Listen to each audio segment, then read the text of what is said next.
A Banjara woman was fetching water from a well located outside the village, along with her friends. Exactly at that moment, a wealthy young Banjara man riding a horse was passing by that way. Due to the scorching sun and the long journey, he was very thirsty.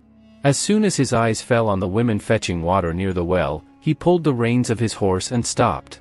With the intention of drinking water, he asked the Banjara woman to give him water. Without looking at him, the Banjara woman drew water from the well with a bucket and gave it to him.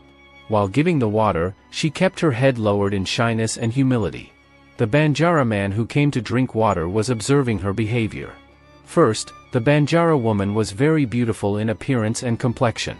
Second, seeing her shyness and humility in front of a man, the Banjara man was enchanted by the girl at first sight. Though she was an extremely beautiful woman, there was no arrogance in her. Along with that, her good manners and respectful behavior attracted the Banjara man. The Banjara man thought to himself, if I marry a girl with so many good qualities, my life will be blessed. With this thought, as the women were returning home with water, the Banjara man slowed down his horse and followed them. He was eager to know more about the young woman. A little later, the Banjara woman entered a house that looked ordinary. The Banjara man also stopped his horse in front of her house, got down, went to the door, and called out. In the next moment, a middle-aged man stood before him with a questioning look. Now, since the Banjara man needed some excuse to enter the house, he told the middle-aged man, "Sir, I am very thirsty. If you give me water, you would be doing me a great favor." Hearing the Banjara man's words, the Banjara woman's father invited him inside and called his daughter to bring water. The Banjara woman, once again with her head lowered, gave water to the Banjara man and went inside. After she left, the wealthy Banjara man asked her father, "Is she your daughter?" The Banjara woman's father nodded his head in affirmation. The wealthy Banjara man asked, "Sir, is she married or is she still a maiden?" The Banjara woman's father replied, "She is still unmarried." Hearing this, the Banjara man's heart filled with joy. But pretending to be a little surprised, he asked the Banjara woman's father, "O noble soul, if you don't mind, may I know why you have not yet arranged her marriage?" The Banjara father looked at the wealthy Banjara from head to toe and said, "I do not have the means to give her in marriage to a royal family. I cannot afford to give the kind of dowry required for a big family.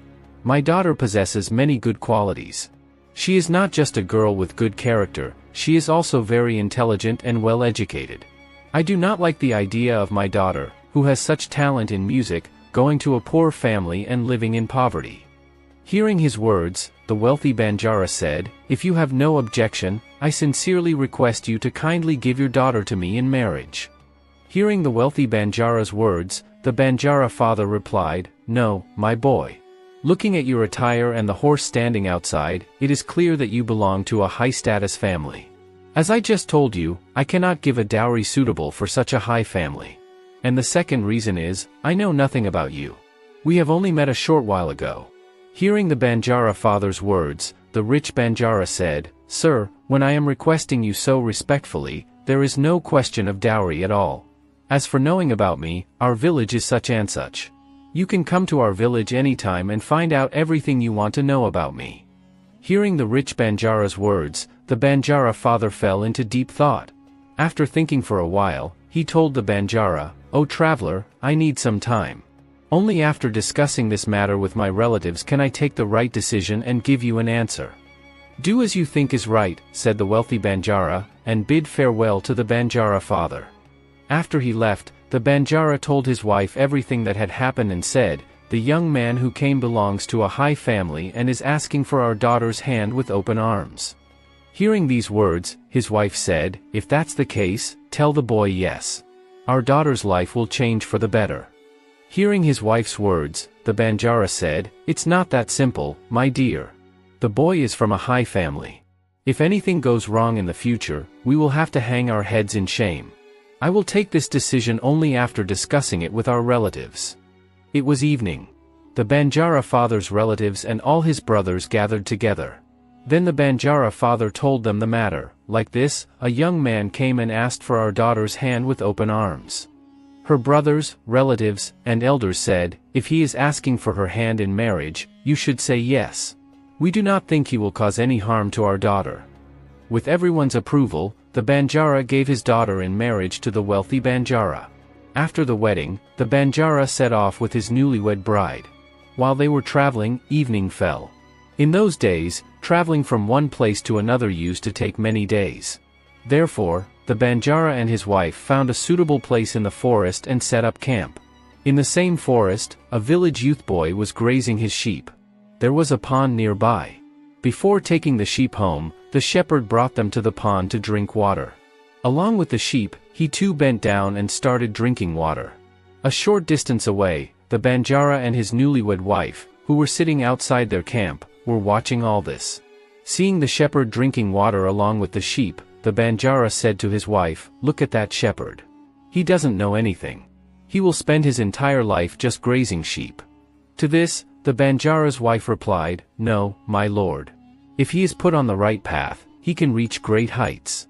The Banjara repeated the same words, saying, "No, the shepherd's life will remain that of a shepherd forever." The Banjari replied, "No, he will definitely change." In this way, the Banjara kept saying he would not change, and the Banjari kept saying he would change. Because she kept contradicting him again and again, the Banjara became extremely angry with his newlywed wife. With his face turning red with anger, the Banjara said, "We haven't even reached home after the wedding yet. From now itself, you are opposing my words. How will you manage my house in the future?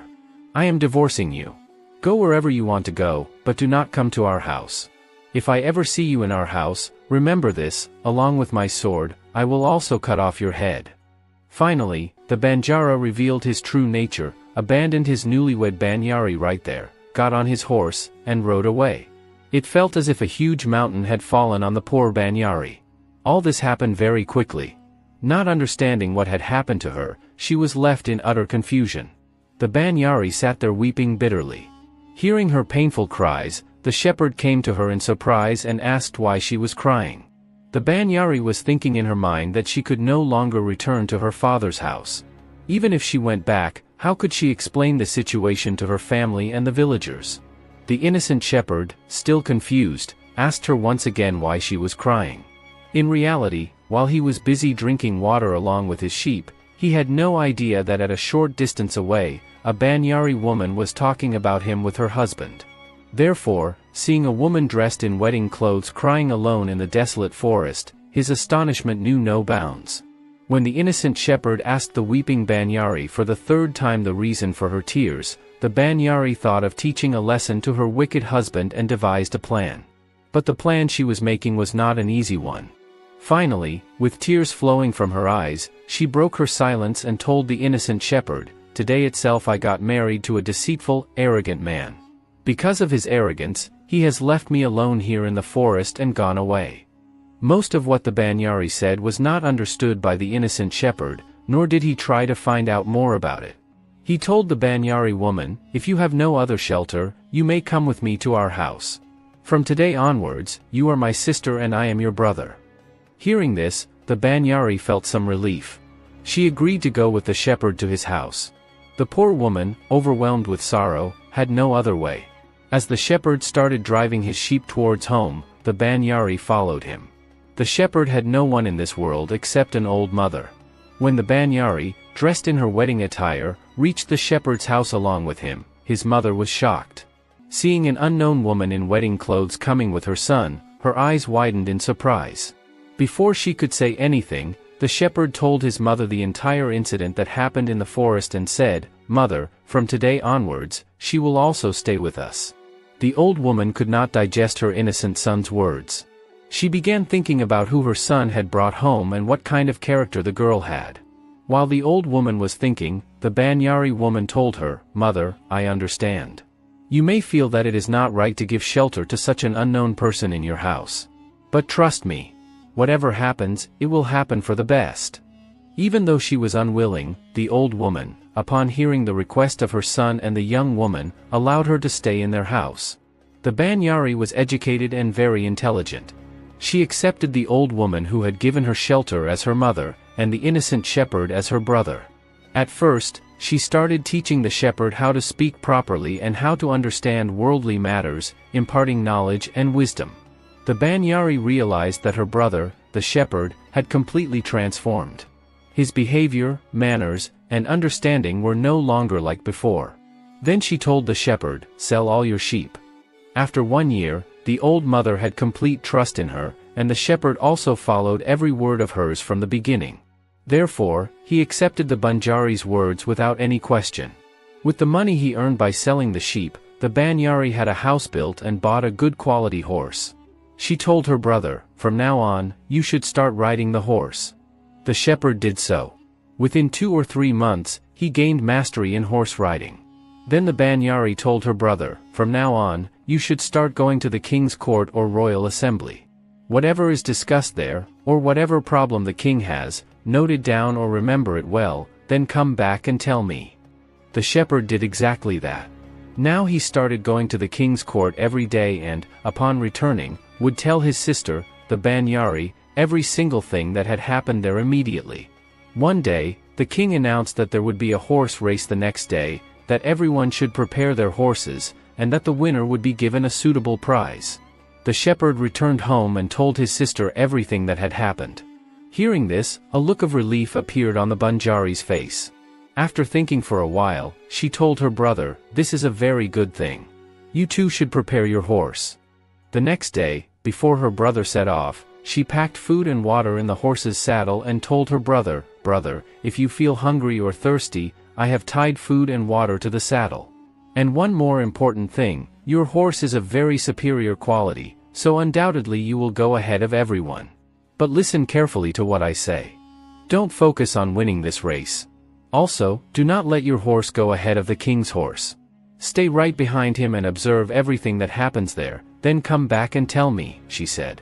"Okay, sister, I will do exactly as you say," replied the shepherd. He mounted his horse and set off towards the royal palace. At the appointed time, the king, other royal soldiers, and all the participants in the race set off on their respective horses. In the beginning, other horses were ahead of the shepherd's horse. But gradually, he overtook every horse and came close to the king's horse, which was in the lead. However, following his sister's instructions, he did not overtake the king's horse and continued to follow closely behind it. As they traveled, the king and the shepherd left all the other horsemen so far behind that they were no longer visible anywhere.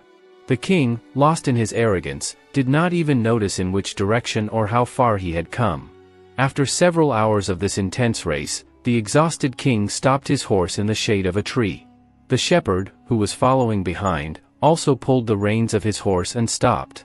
The king dismounted, sat in the shade of the tree, and was breathing heavily. After running for hours in the scorching sun, the king was tormented by thirst. When the shepherd approached the king was repeatedly saying, "Water, water." Seeing the king's condition, the shepherd remembered that his sister had given him water. He immediately took the water pot from his horse's saddle and gave water to the king. After drinking the water, the king felt as if life had returned to him. He expressed his gratitude to the shepherd. A little later, the king again asked the shepherd, "I am now dying of hunger. Do you have any food with you?" Hearing the king's words, the shepherd said, "I have food, your majesty," and immediately went to his horse, untied the food that was fastened to the saddle, and brought it down.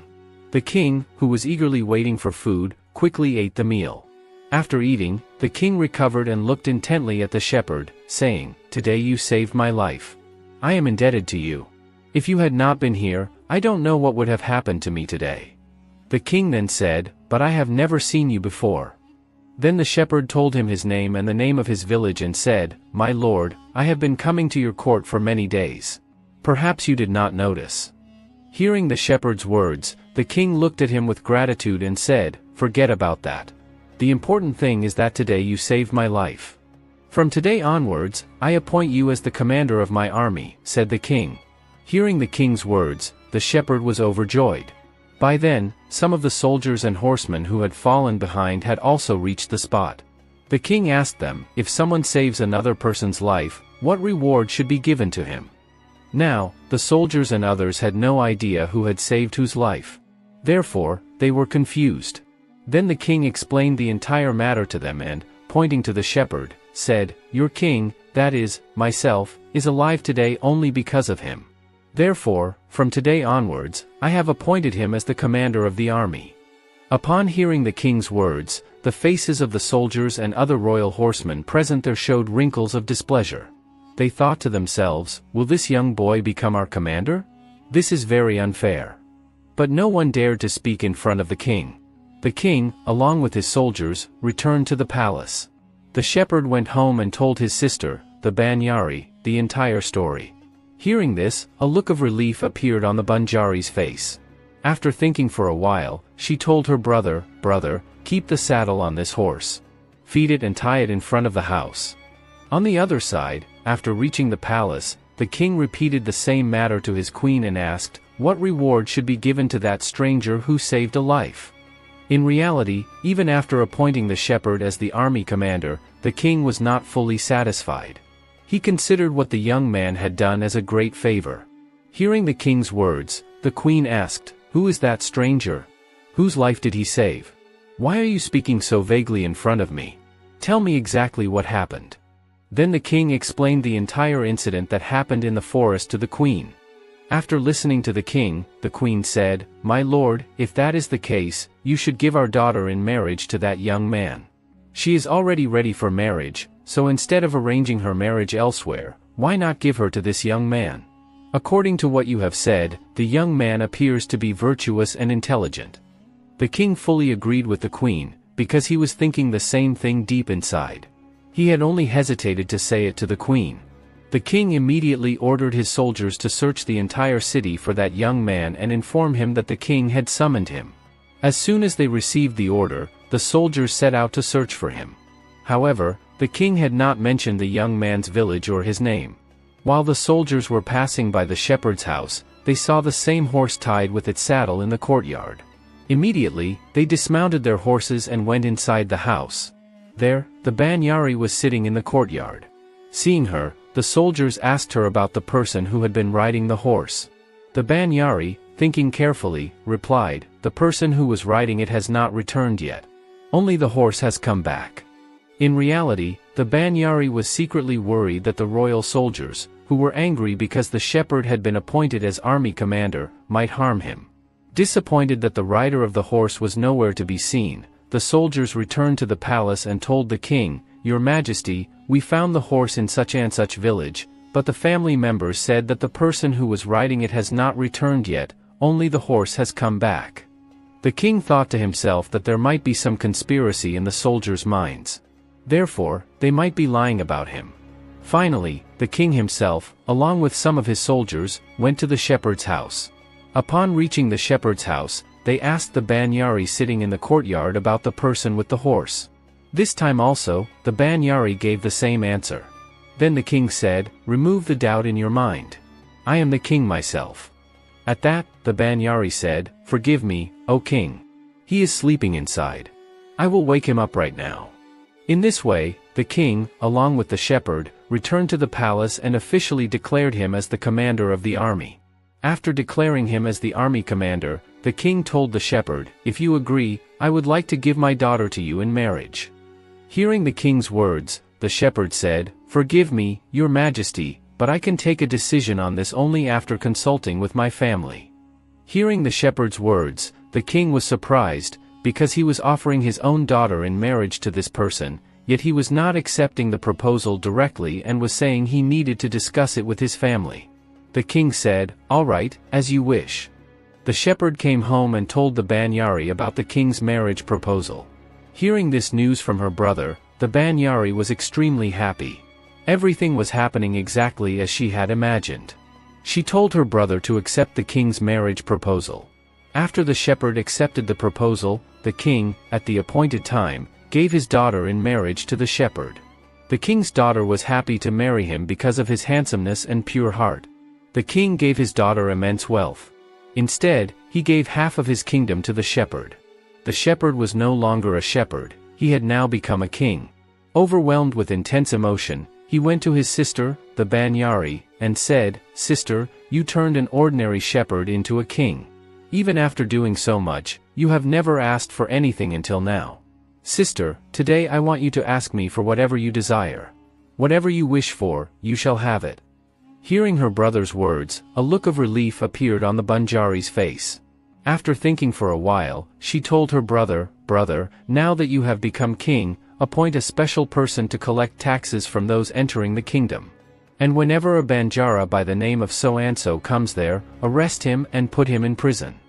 Hearing the Banjari's words, the new king said, "As you wish, sister." Some time passed. One day, while the Banjara was crossing the border of the kingdom, as soon as the soldiers learned his name and address, they arrested him as per the king's orders and threw him into prison. The Banjara kept shouting, "Tell me what is happening." Even though he repeatedly pleaded, the king's soldiers only replied, "This is the king's order. We are all following his commands. We know nothing more than that." After imprisoning the Banjara, the soldiers informed the king that they had caught and jailed the person as instructed. The king immediately conveyed this news to his sister. Upon hearing that the Banjara had been captured, a deep sense of peace spread across the Banjari's face. She had been waiting for this moment for many years. Seeing the immense peace on his sister's face, the king asked, "Sister, will you now tell me who this person we have imprisoned is?" Seeing the eagerness on her brother's face, the Banjari asked, "Brother, do you remember that unfortunate night in the forest? My husband, on the very first day of our marriage, abandoned me in the middle of the road because of his arrogance." The king replied, "Yes, sister, I remember." Then the Banjari said, "Brother, the person in our prison is none other than my arrogant husband." Hearing this, the king was stunned. The Banjari continued, "Brother, for years I have been dreaming that someday you would be able to teach him a lesson. Finally, that time has come. That wicked man is now in your prison."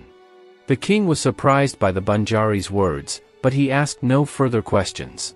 The Banjari hadn't explained to him about the conflict between her and the Banjara husband yet. 3 or 4 days later, Banjari told her brother, "Come to the jail with me. I want to meet him." Before setting out, Banjari wore the exact same clothes she had worn on the day of her wedding and the day she separated from Banjara. The two of them set off for the prison.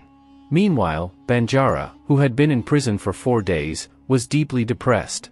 Filthy, covered in wounds, chained in a dark corner, he was lost in thoughts about why the king had imprisoned him and what crime he had committed. While he was thinking like this, Banjari entered the prison along with her brother. As they were entering, the king immediately after receiving a signal from Banjari, ordered the soldiers to remove his chains. The soldiers removed Banjara's chains. After the chains were removed, Banjara looked ahead and was startled to see the king dressed in magnificent royal attire, with a Banjari standing beside him. He did not recognize the king standing before him, that is, the shepherd. But he recognized that Banjari in less than a moment. The moment he saw her, Banjara was completely stunned. He had never imagined that one day she would appear before him in such a situation. Banjari didn't say a single word, she just stood there watching the changing emotions on Banjara's face. Finally, gathering courage, Banjara stammered in a voice mixed with shame and astonishment, You, how are you here?" After a moment of silence, Banjari said, "Oh, so you recognized me. Then you must also remember that unfortunate night in the forest." Banjara was terrified by Banjari's words. In a single moment, everything he had done flashed before him and turned upside down. The very next moment, he fell to his knees and begged, "Please forgive me. I behaved like a madman out of arrogance. I didn't know what I was doing. There hasn't been a single day that I haven't regretted my actions. I tried very hard to find you to correct what I had done, but I failed. In the end, you found me. Now, whatever punishment you give me, I will accept it." Seeing Banjara begging in front of her, Banjari said, "I did not come here to punish you. I came only to teach you a lesson. That day, what did you say to that shepherd? A shepherd can never change. He will remain a shepherd for his entire life, isn't that what you said?" Saying this, Banjari pointed towards the king and said, "Look, the same shepherd you called a shepherd has today become the king of this kingdom. And you are his prisoner." Hearing Banjari's words, Banjara was stunned. His mouth remained open in shock. For a moment, he looked at the king and tried to recognize him. The shepherd, that is, the king, stood silently, watching and listening. The king finally understood why Banjara had abandoned his wife that day. Even after realizing everything, the shepherd, meaning the king, remained quiet. Banjari continued speaking, "You people are wealthy. You belong to a high family. That's why you thought that anyone poor was inferior and that only you were superior. On the other hand, my brother gave shelter in his home to a stranger like me. I received a mother's love and a brother's respect. But you left me alone in the middle of the forest. Now tell me, who is truly superior, you or my brother?" Hearing Banjari's words, Banjara bowed his head in shame. His eyes filled with remorse. Gathering courage, Banjara could only say, "What you said is true. You have proven it." My mind was clouded by arrogance. Everyone stood in silence for a while. Now Banjari felt immense peace. She had successfully taught the lesson she wanted to teach her arrogant husband Banjara. Banjara stepped forward, joined his hands, and apologized to the king for speaking ill of him. The king placed his hand on Banjara's shoulder and comforted him. Then Banjari came forward and said to Banjara, "Even though you left me in the middle of the forest on the very first day of our marriage, I still want to spend the rest of my life with you." Hearing this, Banjara was first overwhelmed with emotion. Then, turning to Banjari who said she would live with him again, he said, "My dear, from the first moment I saw you near the well, I desired only you. That's why I asked your father only for you. For some time my mind became clouded. But trust me. I regretted what I did and searched for you every single day. My family also pressured me to marry again, but I refused. You are my first and last love. For a lowly person like me, I don't even know how to thank you for giving me this opportunity," he said. Hearing Banjara's words, along with Banjari, her brother also had tears welling up in his eyes. Banjara stepped forward, took his wife's hand, looked into her eyes, and said, "I promise you. As long as I live, I will never let any sorrow enter your life." Saying this, he hugged her tightly. The king happily sent his sister off with Banjara. In this way, Banjari not only shattered her husband's arrogance but also completely transformed her brother's life. She proved that no person should ever be underestimated. Because all that is needed for success and happiness is the right guidance. Conclusion: a person should not be judged by their clothes, wealth, or the work they do. They should be recognized by their values, their behavior, and their humanity in times of difficulty. Banjara had everything, but he lacked humanity. In contrast, even though the shepherd had nothing, he had a big heart. And Banjari proved that a woman is not someone who merely endures pain. She can turn that pain into her strength and teach a lesson to those who consider her weak. Dear viewers, we shall meet again soon with a new story. Until then, goodbye. Thank you all.